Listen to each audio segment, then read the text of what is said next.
Olá, eu sou a Paula, eu sou embriologista e hoje eu estou aqui com a Caterine. Nós vamos conversar um pouquinho, vou pedir para ela se apresentar também, para a gente conversar. Oi, Paula. Oi, pessoal.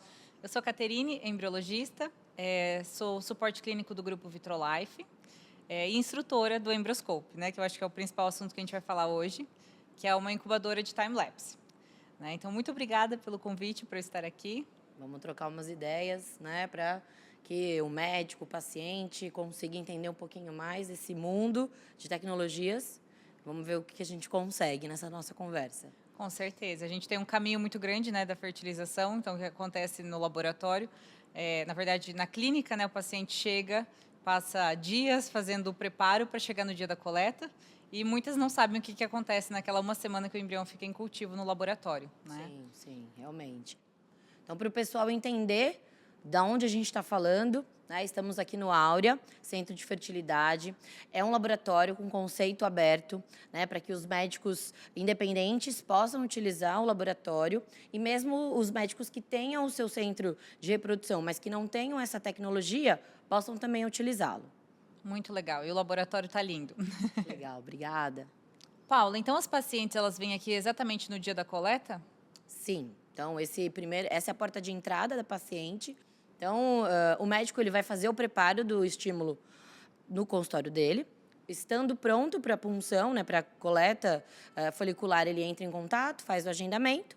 E aí, o primeiro contato com o paciente realmente vai ser no dia da punção. No dia da punção, então, a gente vai receber a paciente pela primeira vez e aí a gente vai começar a mágica da parte do laboratório.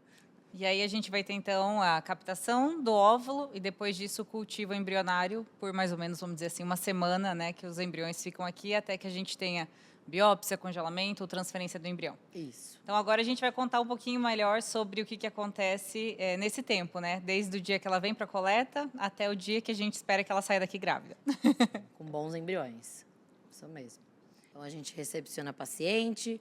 Ao final da punção folicular, a gente vai vai captar a amostra seminal do paciente, do esposo, sendo ela por método cirúrgico ou não, dentro do prazo definido pelo protocolo do laboratório, a gente vai fazer a fertilização in vitro e daí em diante a gente vai fazer o acompanhamento do desenvolvimento embrionário.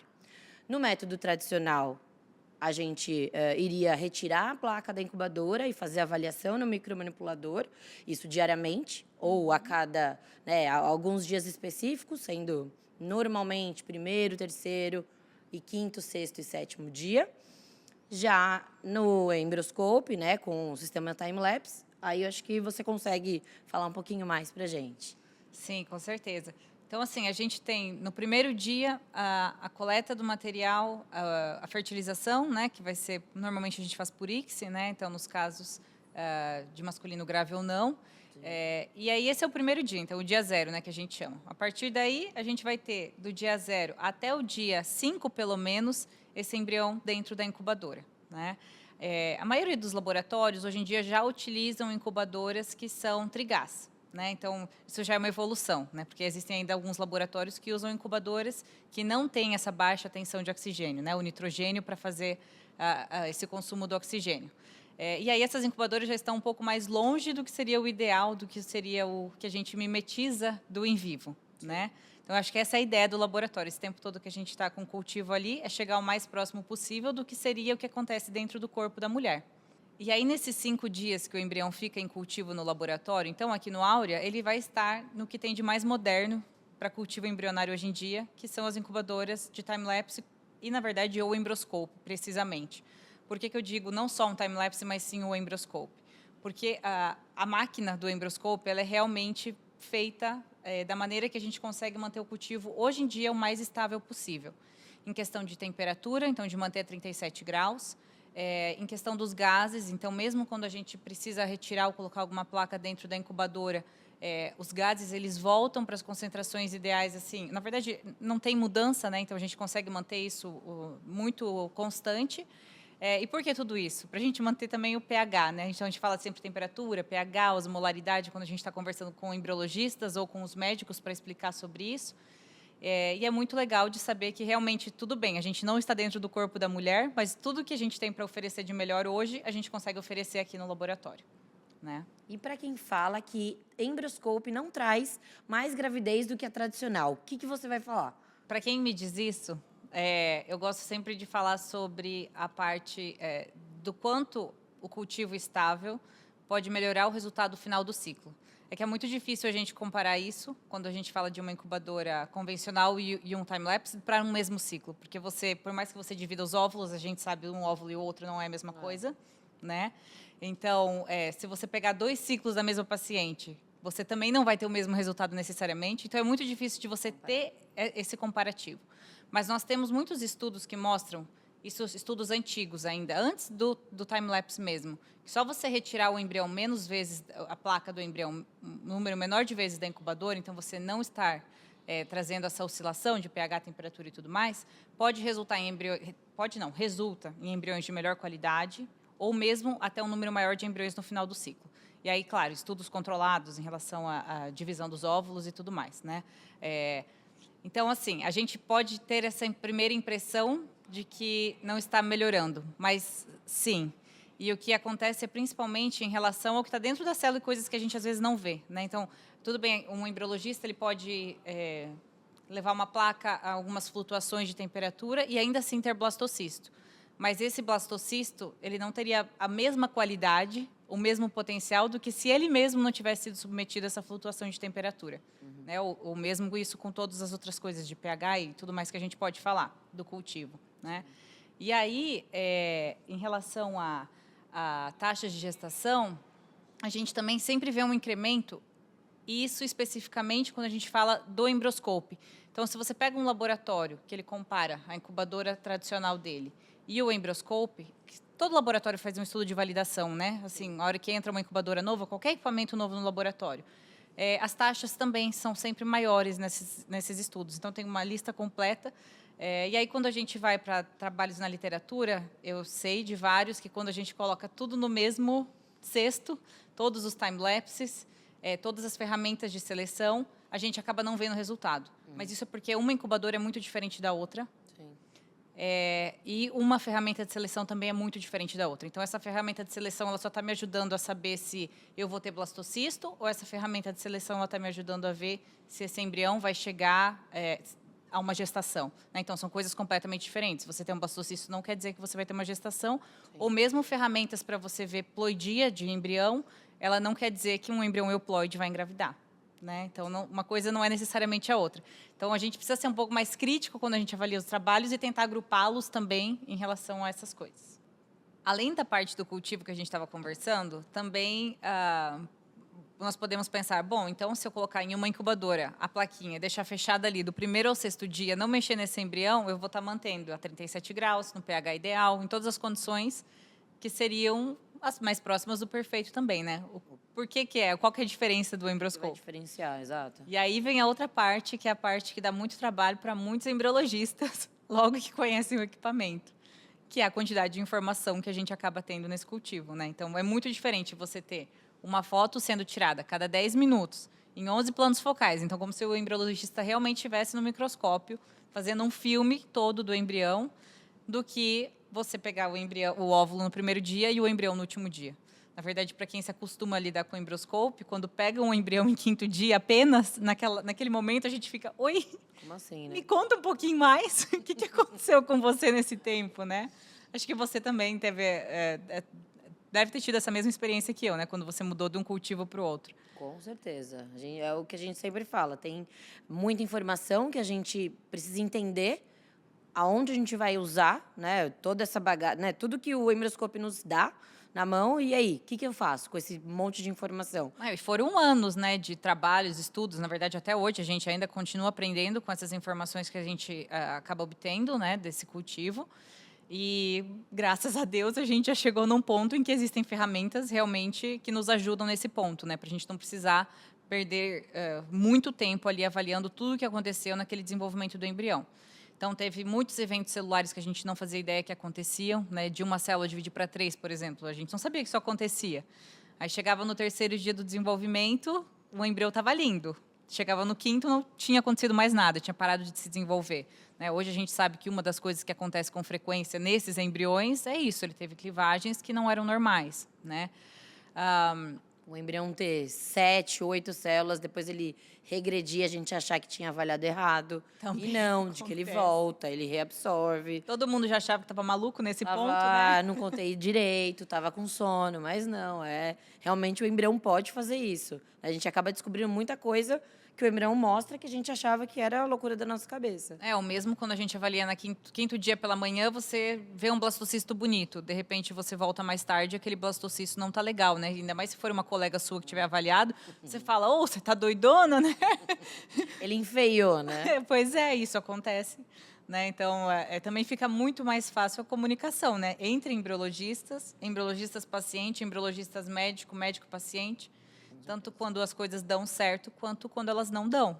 Né? Principalmente. Então, Né? É um material que acho que ajuda muito mais nesse momento ruim, num resultado negativo, do que quando a gente tem embrião bonito para transferir. Acho que o porquê, às vezes, a gente acaba encontrando, né, um erro de divisão celular, o que não acontece. O que aconteceu ou o que não aconteceu. O que não aconteceu. Quando tá tudo lindo, é maravilhoso. A gente tem a primeira foto do bebê, a primeira foto do embrião, a gente tem o vídeo para entregar para o paciente, tá? E aí, com as ferramentas de seleção, entre os lindos, a gente ainda consegue, né, acabar escolhendo aquele que realmente, de tudo que nós temos na literatura, é o embrião que dá mais chance para aquela paciente naquele momento. Né?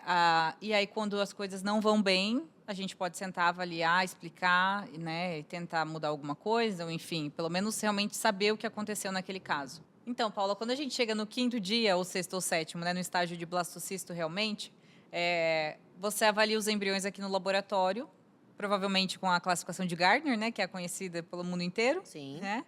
E o que mais? Como é que está sendo a sua rotina aqui com o Embrioscope? Bom, aqui no Áurea, a gente cultiva os embriões até o quinto, sexto ou sétimo dia, né? Então, a avaliação de um blastocisto é como tradicionalmente a gente já faz, seguindo aí Gardner. Além disso, a gente tem também a tecnologia, né, da inteligência artificial do IDA-Score, que aí eu acho que você pode falar um pouquinho mais sobre isso. Sim, e muito feliz de falar sobre o IDA-Score. Que é essa ferramenta que a gente estava conversando, que veio para ajudar. Né? Então, nesse tanto de informações que a gente tem durante o cultivo embrionário, o IDA-Score realmente é uma ferramenta de inteligência artificial, como as pessoas realmente imaginam, nesse sentido de que ela foi ensinada a partir de vídeos de embriões que resultaram ou não em gestação. E aprendeu a partir dali, por si mesma, padrões, né? Então, pode ser que aquelas divisões celulares que a gente estava falando, aquelas coisas diferentes do que seria o normal e o ideal, tem influência, né, na avaliação que faz, e que nos dá, no final das contas, então, uma nota. Então, todo o vídeo do embrião, desde o momento que a gente coloca ele na incubadora até o momento que a gente retira, né, a gente tem notas para os embriões também durante o cultivo, não necessariamente somente em blastocisto, mas quanto mais para frente, mais fidedigna, né, melhor prognóstico nos dá essa nota. Então, os embriões vão ser ranqueados, ajudando o embriologista, então, a decidir qual é o embrião de melhor prognóstico, o melhor embrião para a gente transferir naquele ciclo. Né? Legal. E aí vem uma outra coisa que muitas pessoas perguntam, né? Se essa inteligência artificial ela é melhor do que o embriologista.